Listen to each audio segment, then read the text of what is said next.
Hi, I'm Ichha Sharma, and you're listening to Three Things, the Indian Express news show.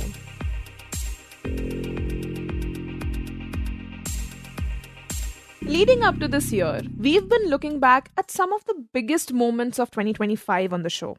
From some of the most exciting films and major health developments, to memorable sporting moments and the political events that shaped the year.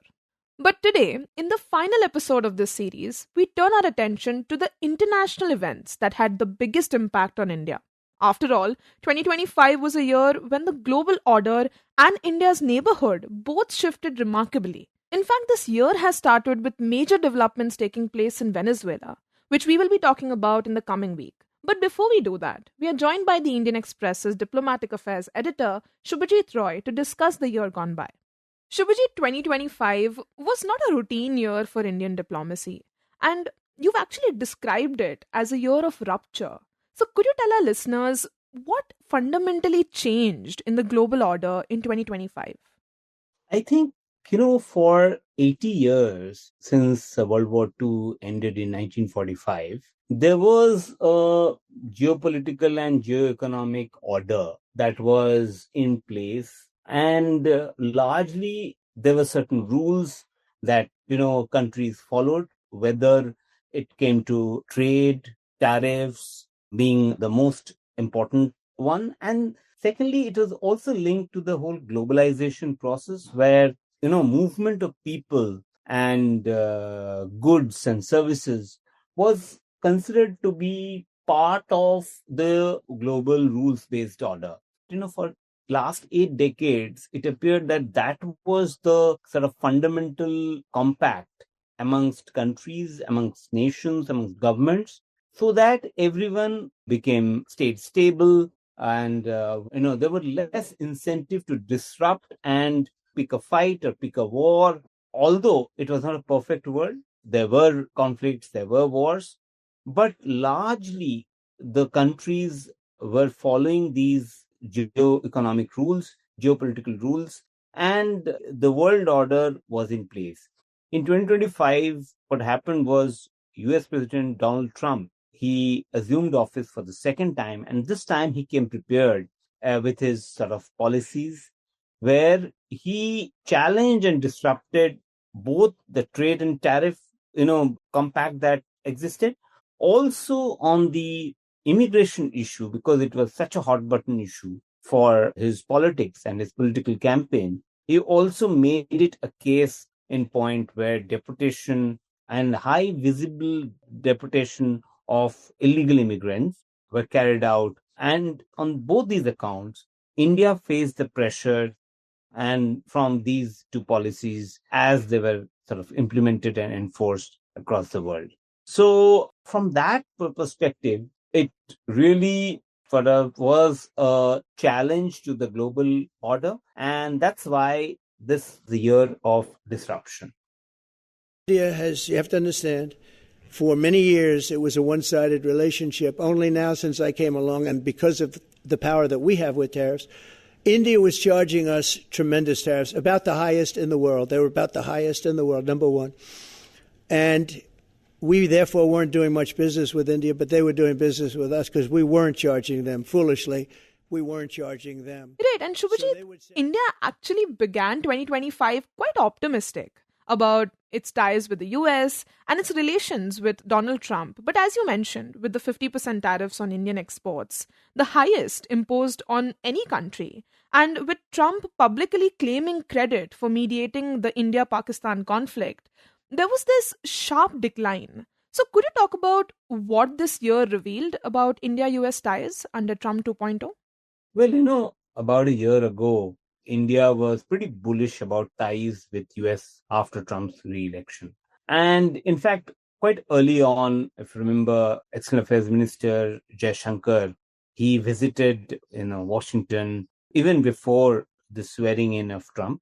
Then after that, he went there as the Prime Minister's special representative, a special envoy, to attend the inauguration of President Trump on 20th January 2025, which was followed by a visit by Prime Minister Modi himself to the White House within a month of President Trump assuming office.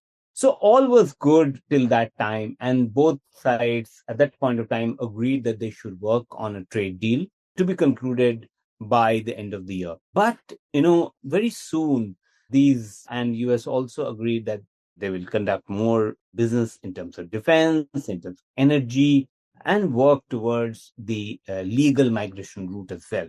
But I think after the brief war between India and Pakistan, when US President Trump, he tried to claim credit of having brokered a ceasefire between India and Pakistan. That sort of set the tone for the next few months and weeks and months. And what happened was, after that, India sort of contradicted President Trump.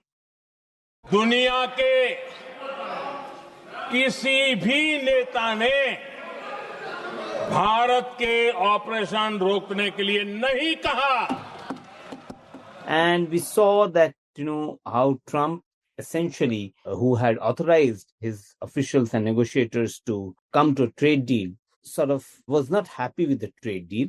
And first 25% tariffs were imposed. And then another 25% tariffs were imposed on India for buying Russian oil in the wake of the conflict between Russia and Ukraine. Now, Trump's innate rationale and logic was that, he was trying to put pressure on Russia and trying to choke its funding, choke its sort of the oil exports to India, which was essentially funding the war machine, according to the US. But what happened was, India saw it as being singled out because Europe and China were also buying energy from Russia, but they were not imposed a similar level of tariffs as India was. So there was a rupture in the relationship. And what we have seen is that India has been forced to reduce oil imports from Russia. But the issue of the credit to President Trump for stopping the war between India and Pakistan still remains. That still is a point of challenge and a contention and friction between India and US. So this year we'll have to see, firstly, whether India is able to negotiate a trade deal and get out of this 50% tariffs that have been imposed on its goods and commodities and services, and also at the same time try to mend its relations with the US president when it comes to the India-Pakistan conflict issue. And Shubhajit, talking about India's immediate periphery, there was a sharp churn there as well. Like after the Pahalgam terror attack, India drew a new red line, and the year in fact ended with another terror incident near the Red Fort. So talk about what changed in India's Pakistan doctrine this year. Yeah, so we saw what happened was, after the April 22nd terror attack on innocent civilians in Pahalgam in Jammu and Kashmir, India launched airstrikes on terror headquarters, terror camps, infrastructure inside Pakistan. And it was called Operation Sindoor. And after about 4 days of tit for tat from India and Pakistan, the military confrontation, India sort of drew a new red line and a doctrine in which it basically said there should be no nuclear blackmail and any terror attack should be treated as an act of war. Bharat का मत एकदम स्पष्ट है. Terror और talk एक साथ नहीं हो सकते. टेरर और ट्रेड एक साथ नहीं चल सकते. और पानी और खून भी एक साथ नहीं बह सकता. मैं आज Now, this new doctrine and escalation essentially alarmed the global community. And because then next time there would be an attack, there was a danger of escalation to another war. But what we saw towards the end of the year in November, when another terror incident took place near Delhi's Red Fort, India has avoided escalating rhetoric or retaliation. And it has been cautious, careful in its remarks and statements, And it has sort of taken a much more nuanced view so far. And it is also closely watching the Pakistan Army Chief Asim Munir, who has anointed himself Field Marshal, who has really engaged with the US President, had lunch with him and the White House earlier this year, and again paid a second visit along with Pakistan Prime Minister Shahbaz Sharif. And he has consolidated his power, which in a manner that's been seen only with General Ziaul Haq the last time. Similar power usurping is concerned by the military establishment when it comes to the civilian government.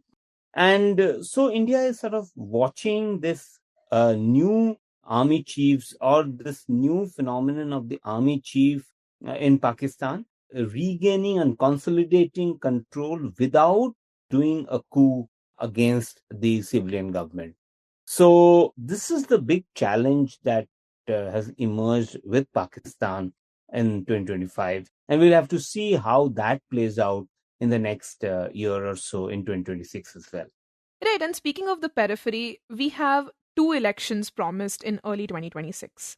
In Nepal, which has been witnessing the Gen Z led protests, and then in Bangladesh, which also is seeing this renewed unrest. So, could you tell our listeners what changed for the two countries in 2025? And also, where does India stand? Well, in Nepal earlier this year, there was this huge protest by Gen Z, which spilled onto Nepal streets because there was a lot of anger against corruption and nepotism. And the Gen Z protests ousted the ruling dispensation. Bangladeshi product बेच्न बन्द गर्नुहोस् सरकारको कमर तोड्न बन्द गर्नुहोस् ती बङ्गलादेशले गरेर नेपाललाई यति दुःख दिइरहेको छ हामी नेपालीहरू विरोध गर्छौं र इस्कन परिवार यसको Now an interim government has been formed led by a former chief justice named is Sushila Karki, and elections are promised in February 2026. This upheaval has strengthened the Nepalese army and has revived some support for the monarchy. We have seen support for pro-monarchy parties and candidates who are aligned to the party. And the political class continues to resist deeper change.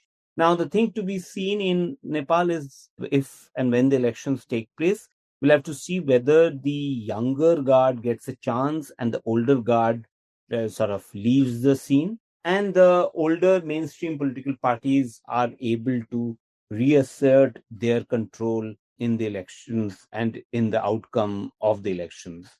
Right, and what about Bangladesh? How are things there now? So, as far as Bangladesh is concerned, after Sheikh Hasina government collapsed and she was ousted, and she is now in India, the country has been run by an interim government, which has been backed by the army there. But what we have seen is that it has been largely, not been able to manage the security situation, the law and order situation within the country. We have seen attacks against those who are aligned with the previous regime, the Awami League dispensation, as well as we have seen violence against minorities as well. So this is the challenge that the interim government, which is backed by the students, led by Mohammad Yunus, faces right now as it heads to polls in February 2026.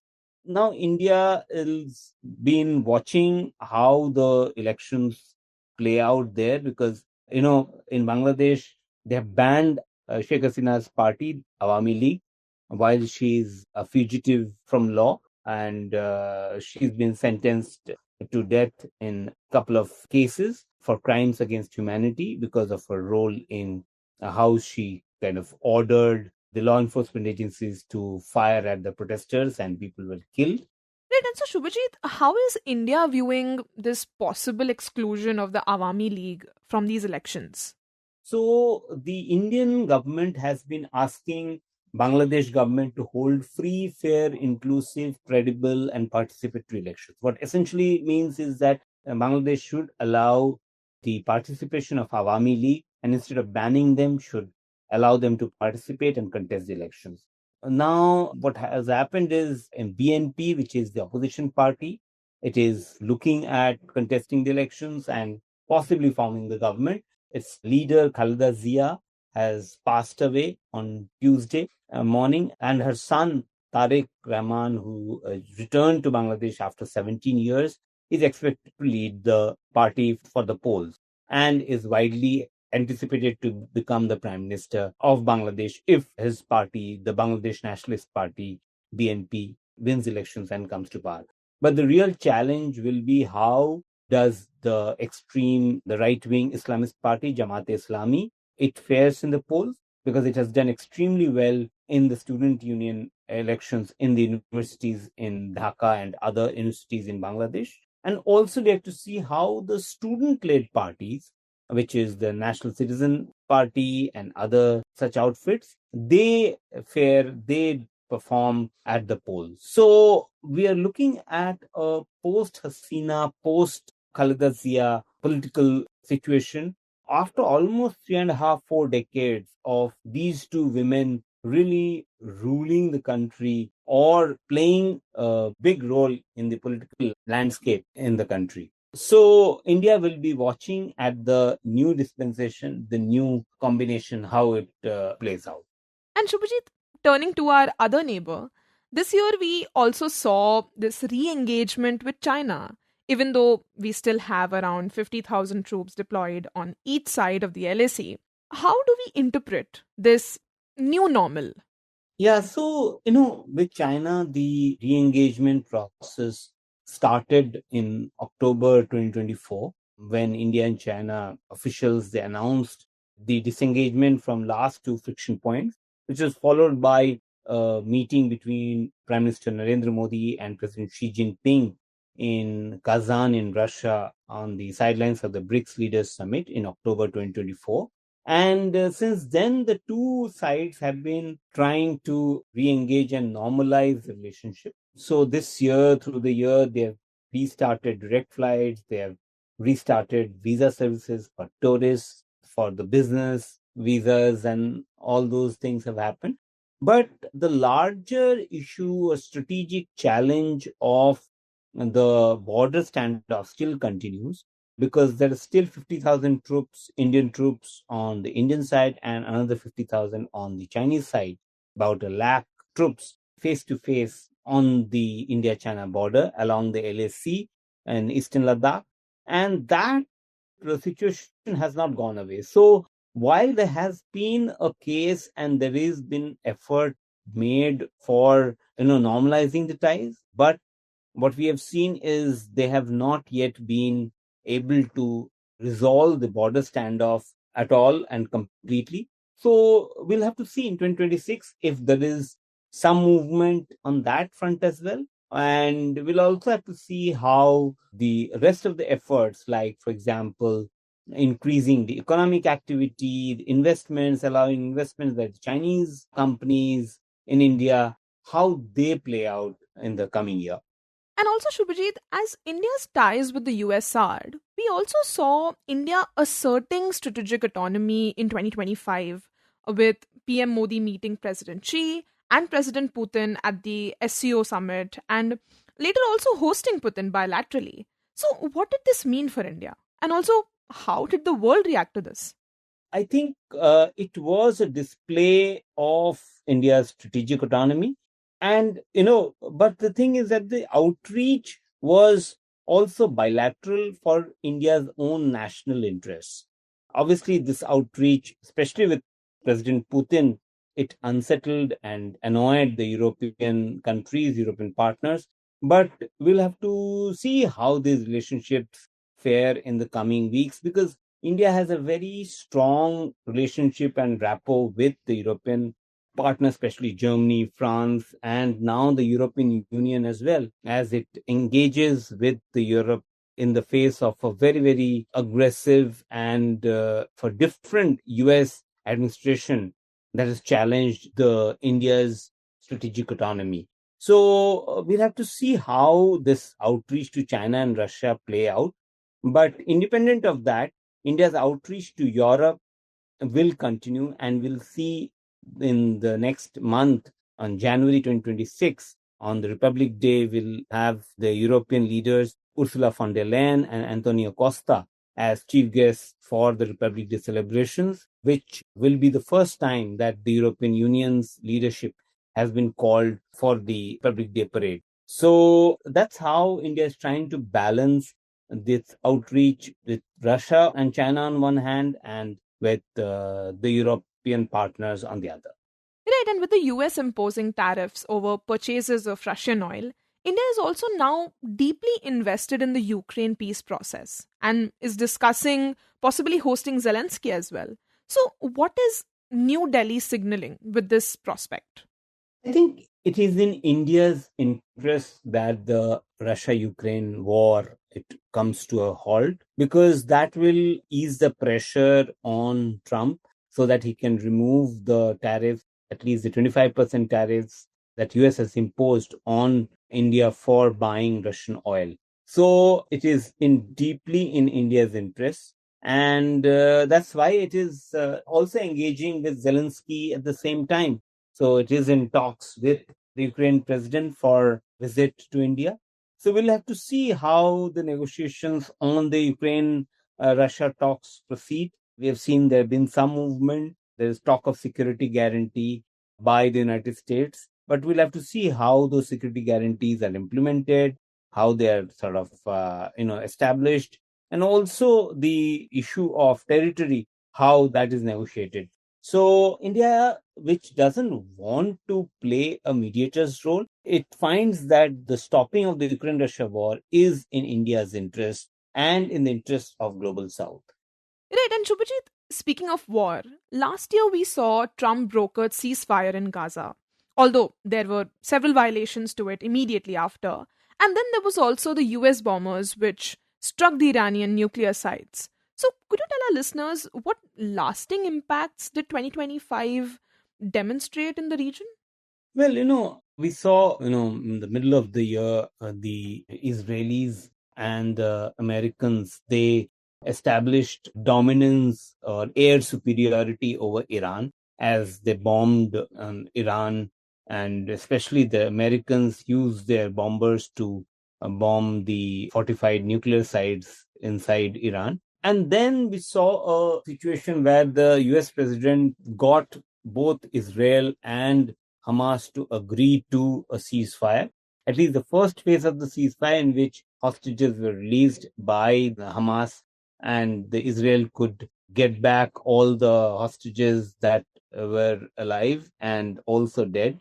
Now, after 2 years of the war, now the real challenge of peace and security in Gaza, in the region, is of utmost importance. So there is talk of how to maintain peace, how to reconstruct, how to stabilize, whether to have the international stabilization force, how does the disarming of Hamas takes place. So all these issues, questions are right now being discussed. And those are the questions that will also play out in the new year. And besides all this, there were two major highlights for India last year. One was the resetting of ties with Canada under PM Mark Carney, and also India's growing engagement with Taliban ruled Afghanistan. So, talk a bit about that. Yeah, so we saw, for almost 2 years or a year and a half, the Canadian PM Justin Trudeau had leveled allegations of agents of Indian government's involvement in the killing of pro-Khalistan separatist activist, separatist figure Hardeep Singh Nijjar. And India had rejected those allegations clearly. But that had become a big sore point, and tension between the two countries had led to a situation where both had expelled each other's diplomats, both had sort of stopped visa services, which impacted a lot of Indians and the Indian diaspora, which is in large number in Canada.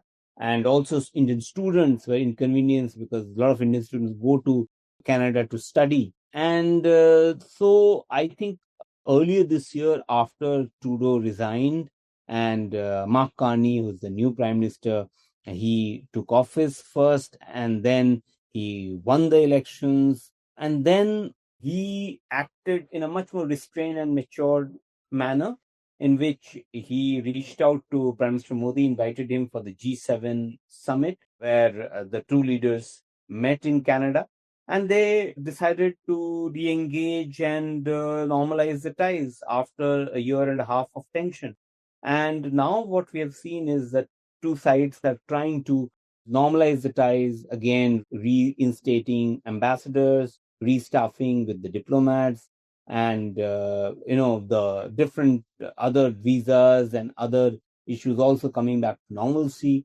And they're trying to insulate the political, bilateral, strategic, economic relationship from this case that's going on, the investigation that's going on into Hardeep Singh Nijjar's killing, so that any breakthrough or any court trial that comes out that happens in this case does not impact the political bilateral relationship between the two countries. So I think it's a very mature way of handling the situation than what happened in since 2023 when Prime Minister Trudeau he leveled those allegations.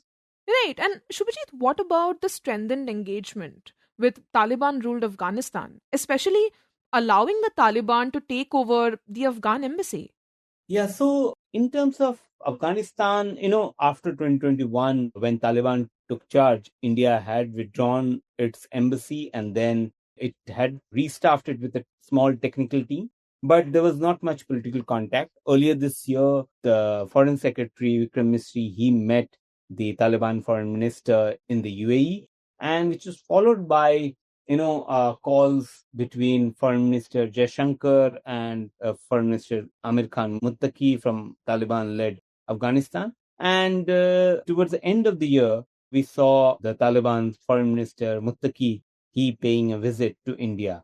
So this is sort of engagement with Taliban has started, especially at a time when Taliban also is fighting, sort of has tension and fought a brief sort of escalation, a conflict with Pakistan along the border. And so India sees this engagement with Taliban as sort of engaging with the enemy's enemy.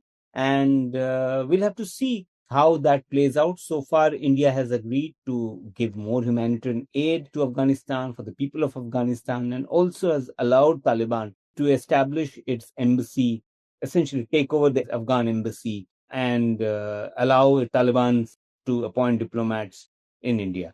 So we'll have to see how that plays out in the next year or so, especially because the challenges of the women's rights and the human rights and minority rights still remain in Afghanistan under the Taliban rule. We'll have to see how India negotiates the two, the human rights situation as well as its pragmatic and realistic engagement with the Taliban.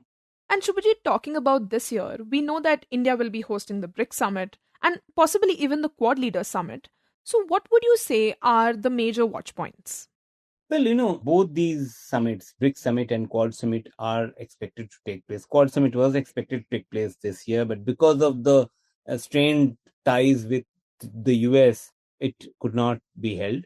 Next year, we'll have to see if the trade deal takes place with the US, if the ties with the US normalizes and becomes better. Then we may have a chance where President Trump might travel here and we may have a Quad Leaders Summit. If not, some other country may have to host it. But the Quad Leaders Summit definitely should happen either in India or elsewhere. Australian Prime Minister Anthony Albanese has already indicated that in the first half of the year of 2026, the summit he would be keen to attend. We'll have to see. In terms of BRICS Summit, this is India's turn to host the summit, and President Putin and President Xi are expected to participate. So both these summits will be a test of India's strategic autonomy and its convening power in terms of hosting these big leaders, major powers, and major summits in India. And lastly, Shubhajit, you write how India is entering 2026, balancing autonomy, alignment, and ambition with little room for missteps. So, what do you think are the biggest diplomatic tests India is likely to face in 2026? I think what we see is the ties with the US, which needs a sort of reset and reframing and re-engagement. That will be the biggest test. And tied to that, once that normalizes, then India's alignment with US will come to play, and we'll have to see how India manages that. And the other big challenge will be obviously Pakistan, with whom the Op Sindoor has been paused and it has not been ended. So we'll have to see if there are any untoward, unfortunate incidents of terrorism. Then we'll have to see how India responds to those and how that plays out. And of course, the China-US detente will also be something to be watched out for, especially because at a time when India is also re-engaging with China, but at the same time sees China as a strategic challenge, whereas US has reframed China as only an economic competitor and not as a strategic threat or rival, as it had done in the Trump 1.0 in the first term of the Trump administration. And so we'll have to see how that relationship between China and US that plays out, and how, if it has an impact on India, be it trade, technology. And coming to technology, India will also be hosting the AI Impact Summit, the Artificial Intelligence Summit. And like the G20 Summit in 2023, India is preparing to host this summit in February with world leaders and technology czars invited. And we'll have to see how India is able to play its role in shaping the rules of engagement on artificial intelligence and this new frontiers of high tech, and the ethics and the standards in use of AI. Also, India would also be looking at, if there is peace in West Asia, then if the India, Middle East, Europe economic corridor can be revived, which was announced in September 2023. If that can be revived, and peace and stability will lead to prosperity in the region. And last but not the least, India's engagement with Africa will also be a focus, because India, as really won Africa's goodwill by including the African Union into the G20 grouping during the Delhi G20 summit in 2023. Now Delhi will be looking at holding the next edition of the India-Africa Forum Summit. So I think these are some of the things that India will be looking at. So as I write that in a fractured global order, Delhi enters 2026 balancing autonomy, alignment, and ambition with little room for missteps. You were listening to Three Things by The Indian Express. Today's show was edited and mixed by Suresh Pawar and produced by Shashank, Bhargava and me, Ichha Sharma. If you like the show, do subscribe to us wherever you get your podcast. You can also recommend it to someone you think may like it, with a friend or in your family. This is the best way for people to get to know about us. You can also tweet us at Express Podcast or write to us at podcast@indianexpress.com.